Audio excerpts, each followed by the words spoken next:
চামচারা অনেক কিছু করবে, যারা চটি চেটে খায় তারা তো অনেক কিছুই বলবে।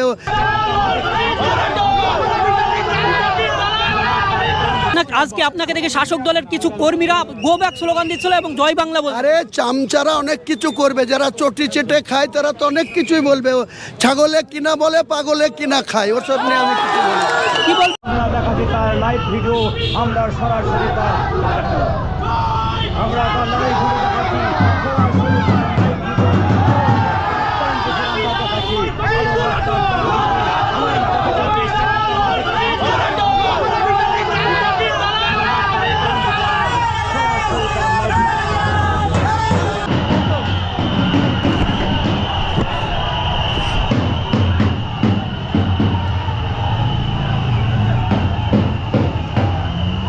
আজকে হুমায়ুন কবিরের জনসমর্থে মানুষ কত দেখে, আজকে কত